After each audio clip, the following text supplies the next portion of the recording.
নাকি? আরে বড় মিয়া আছে বাড়িতে, এত কাণ্ড হয়ে গেল, আপনি এই উদয় হলেন?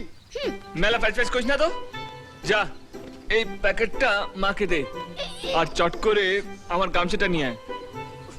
এই ধুলো গায়ে আর ভেতরে ঢুকবো না।